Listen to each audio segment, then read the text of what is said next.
Caruso runs a break. Caldwell Pope goes to the wing here. James! Oh! Trying to play at the defensive end, got blown by back. Oh, yes! Hook jam! Harden, step back, puts up the three, got hit, shot's good, and one!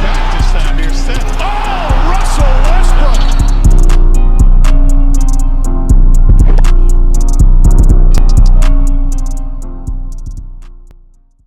The Raptors versus the Nets. Another sweep that took place.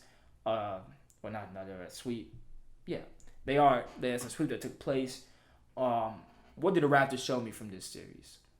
Well, they showed me they play very, very, very good team basketball, on both ends of the floor, offensively and defensively.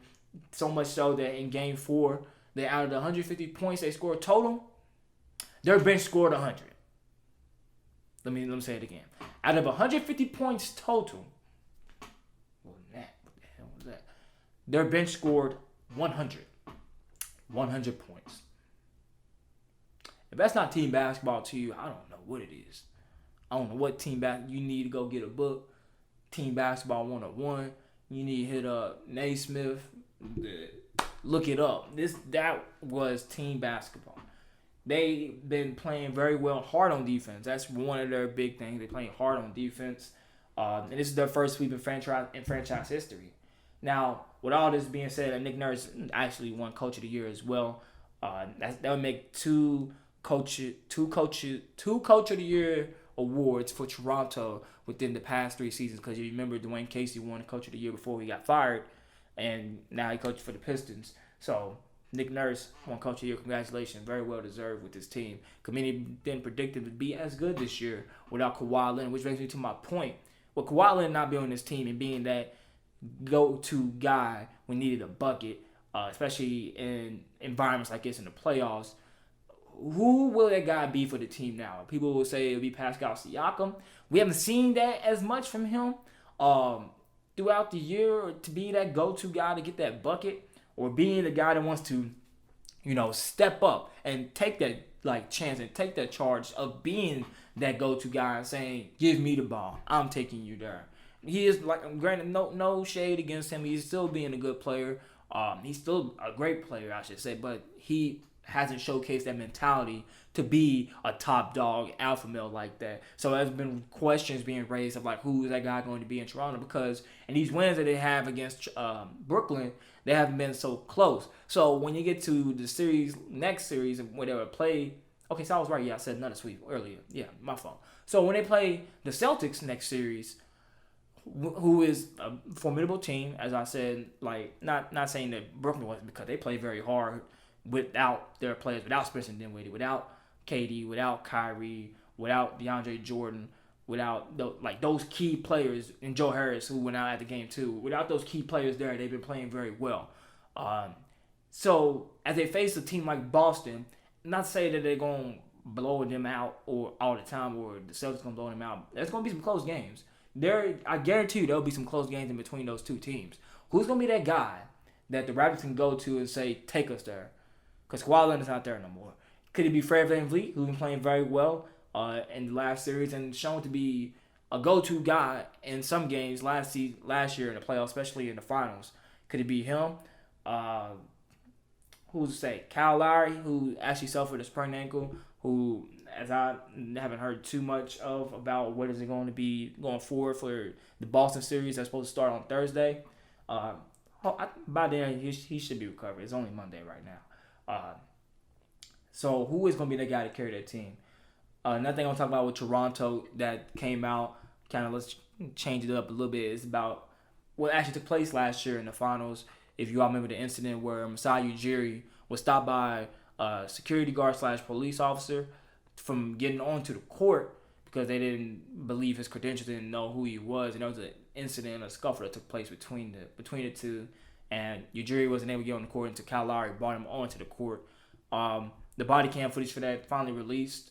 I know they asked some of the players about the matter and how they feel about that, and I just want to dive a little bit on it real quick just to go into it.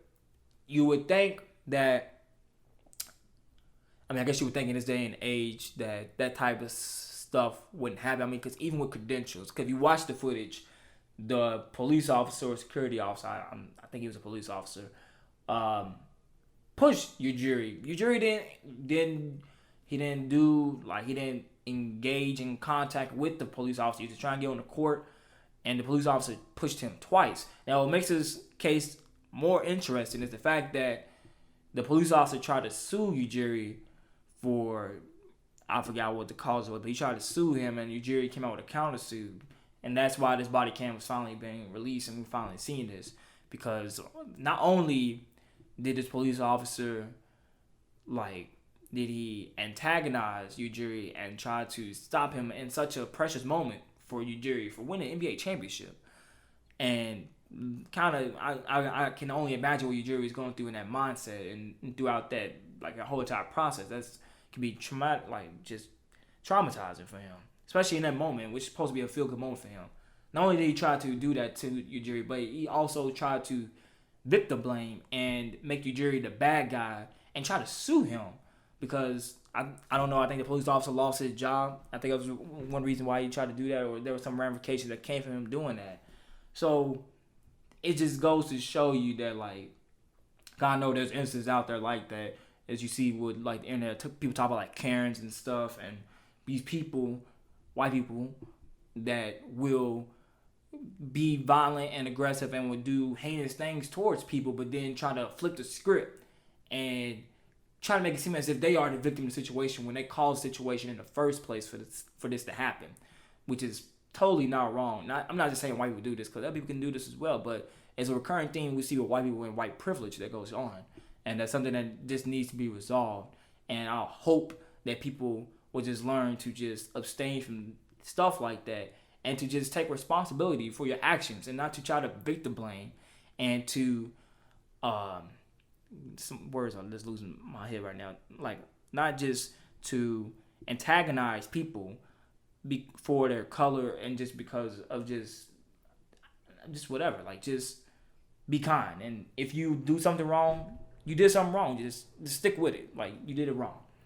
But I'm not gonna go too deep into that. So what is it? Like I said, we talked about how this would mean for Toronto going forward for the team. Who would they have that go-to guy? But what about Brooklyn? What did Brooklyn show me in this series? I already pointed to the fact that they are showing that they are a tough team. Even without all their players, I thought they can at least get one game. I thought they was gonna give them at least one game, but unfortunately, it did not happen. Karis LeVert, he's been playing very well. I saw one stat that he was one of the guys that off of pick and rolls that he got doubled second most to Damian Lillard. Damian Lillard had 951 times where that happened, and Karis LeVert was second to that. I forgot what his number was. But with the way Karis LeVert has been playing, if you put that alongside Kevin Durant when he returns, Kyrie Irving when he comes back, and when the teams come back to a full roster, this team next year could be a team that goes to the finals. It can be. They get a good coach. There has been rumors that they are seriously exploring the possibilities, listen to this, of getting Greg Popovich from San Antonio to be the head coach, who is one of KD's favorite coaches. If that can happen, I don't know if they'd be able to pull Greg Popovich from San Antonio. That man been embedded there for decades. That would be incredible. That can be a team that, if that happens, if Greg Popovich becomes a coach of the Brooklyn Nets, that's my pick for the 2021 NBA champions. You heard it here first. That's my pick from the 2021 NBA champions will be the Brooklyn Nets. If they can get Greg Popovich to be the coach of the Brooklyn Nets, and KD and Kyrie stay fully healthy, that's champions. Those are the champions right there. I can see it happening. They have all the pieces to do it. With Karis LeVert, like I said, he's playing very well. He can be a great third option for that team. He won't be such a below third option like a Kyle Kuzma is for the Lakers. He'd be a great third option. He'd be like a Klay Thompson to the Warriors when KD and Steph was there. He can be that guy that when Kyrie ain't feeling it, he can go off. Karis can go off. If KD ain't feeling it, he can go off. If none of them is feeling it, he can go off himself and they can still be able to win. Karis LeVert has shown that, if you remember last season, he was on the brink of being All-Star before he had his injury too. So with that team and with Joe Harris returning, who is a sharpshooter, Spencer Dinwiddie, who is a tall guard coming off the bench, and you have DeAndre Jordan, Jared Allen, and you have Wilson Chandler. You have a couple of those guys that they have on the bench as well. That's a championship team to me. I think that is changing. With Greg Popovich as the coach, with that system, and they implement a system, a different type of system, I think that's the coach. I think that's the team right there to win the NBA championship.